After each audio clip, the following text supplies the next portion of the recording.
I'm Norm Eisen, Senior Fellow at the Brookings Institution, and I study governance in the United States and around the world.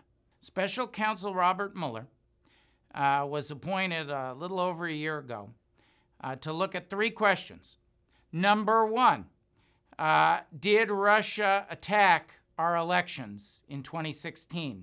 Number two, did President Donald Trump or any of those associated with him or his campaign participate in that in any way? And number three, was there any effort to cover up or obstruct the investigation of those first two questions by the president or others?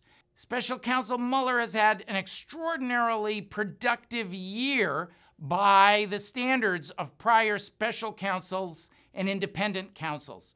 He's secured guilty pleas or indictments against 24 individuals or companies.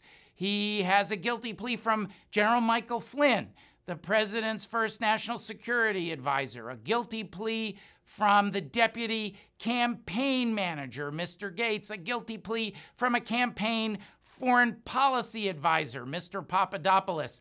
The president's campaign manager, Paul Manafort, is in jail awaiting upcoming trials. Now we're approaching a crossroads on a critical question.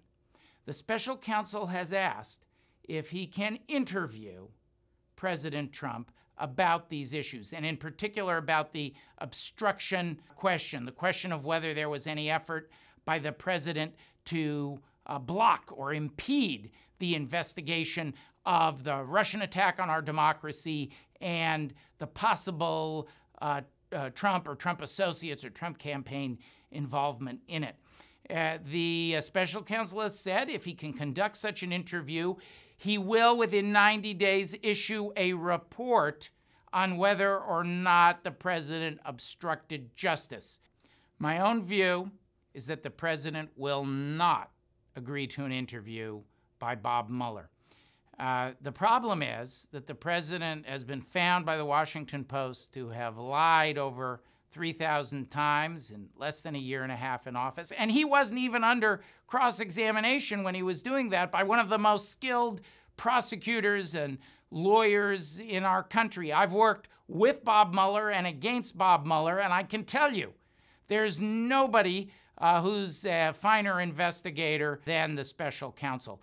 So the risk is that the president will make a false statement under 18 U.S.C. 1001, or depending if the president is sworn, finds himself in a grand jury under penalty of perjury. Such a false statement would expose the president to prosecution, irrespective of whatever else he may or may not have done.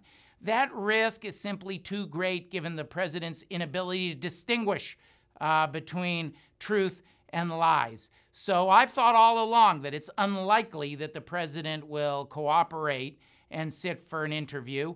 And his personal lawyer, Rudy Giuliani, has been intimating as much lately. I read Giuliani's statements to say the president is less and less likely to participate in such an interview. What will that mean once the president says no? Then Mueller will have a choice. Should he subpoena the president or not?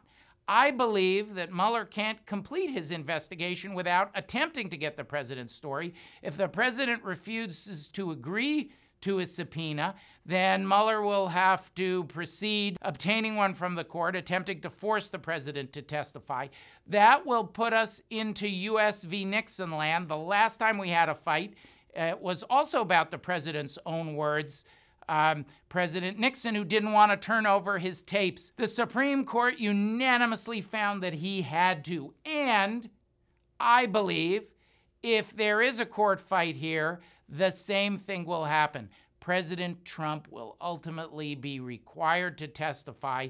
The problem is that will only come after a great deal of additional and divisive court battles that will continue through the election season. So that's a downside. Does President Trump want this cloud hanging over him for longer if he is only going to lose at the end? And even then, that won't be the end of the story, because once the president is actually sitting there, he's required to testify, as I believe will happen if Mueller goes this route.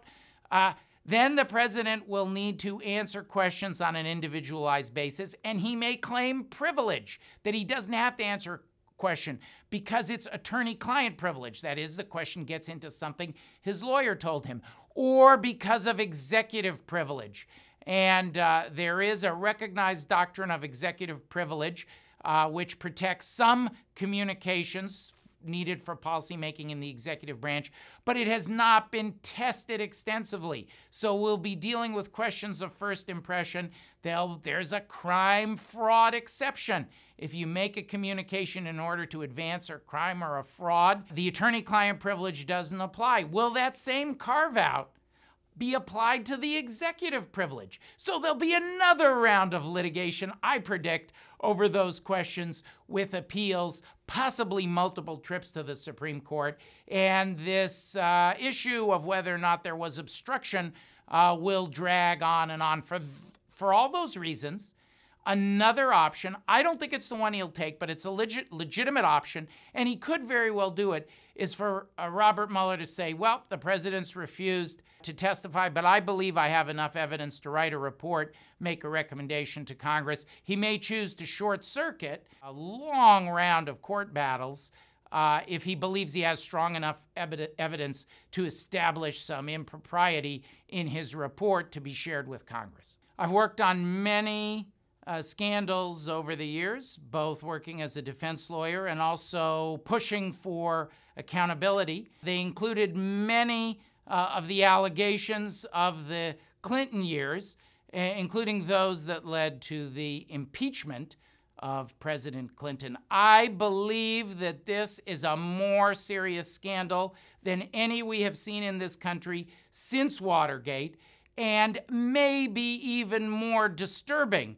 than the Watergate scandal. That remains to be seen, and the denouement will depend on how President Trump answers Robert Mueller's request to testify.